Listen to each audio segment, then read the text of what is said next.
Okay, so average player doing average things. One thing is playing chords. So let's see, and those it turns out were like eighths.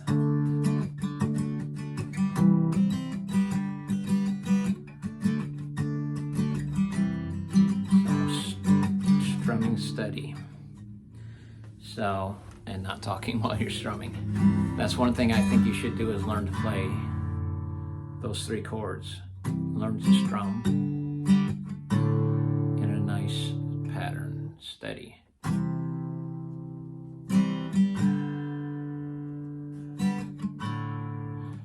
So I always just strum like that and lift sometimes and play sometimes.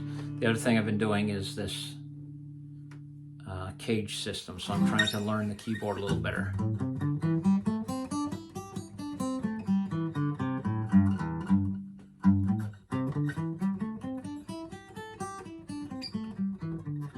So I'm an average player, so I have average skills.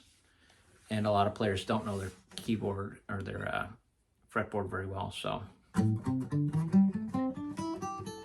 I decided I would practice this regularly. So every day now I practice this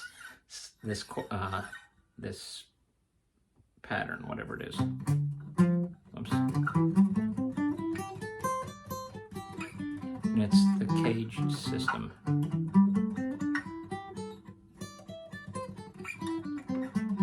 So not great playing, but I'm going to practice it every day and see what happens. Now I'm getting pretty old, so who knows? But now it's been a little while. So caged C. So you're going to play C chords all the way up the neck. A C chord in the shape of a C chord in the shape of an A. So an A, I like to play the A with one finger.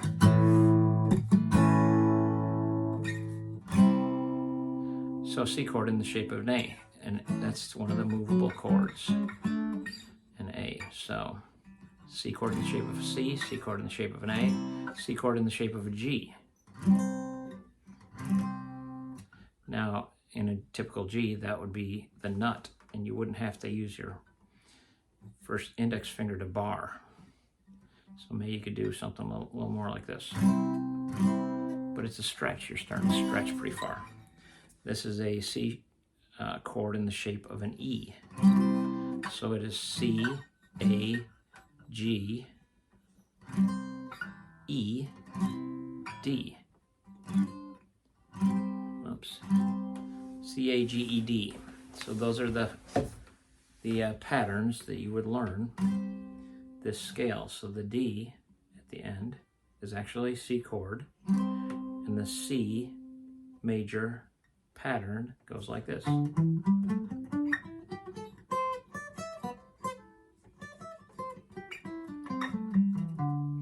So that is played around this D shape.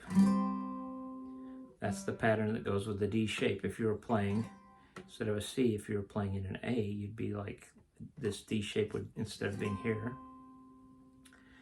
C, B, A.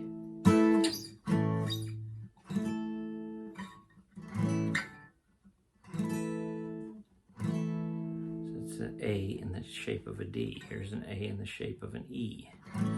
Here's an A in the shape of a G. Here's an A in the shape of an A. A in the shape of a C would be somewhere over here.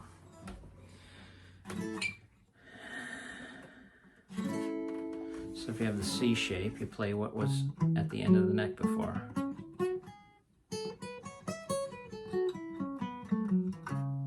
So there's the caged. I'm trying to work this out. I'm doing practice every day. I'm trying to make myself be more disciplined. So at this stage of my life, nearer the end than the beginning, I'm just going to practice every day. So I get up early, I practice. So there's my second guitar video. I'm just going to be an average guitar player talking to average guitar players if anyone ever sees it. And who cares if they do or don't. I'm doing this regardless. So video journal, I'm going to do this regardless. And it doesn't matter if anyone sees it or not. Who cares?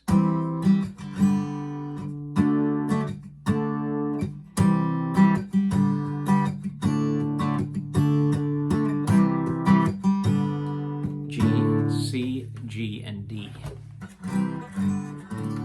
You need to learn them. You need to love them.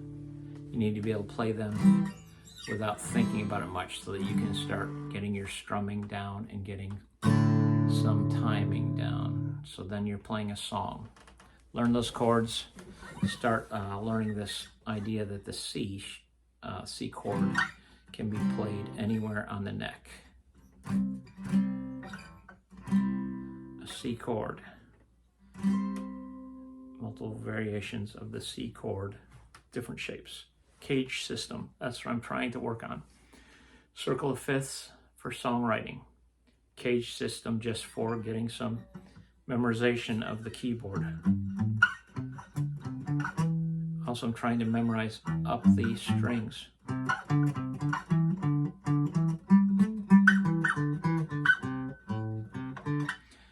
Pentatonic scale, going up and down the strings, doing different stuff. There you go.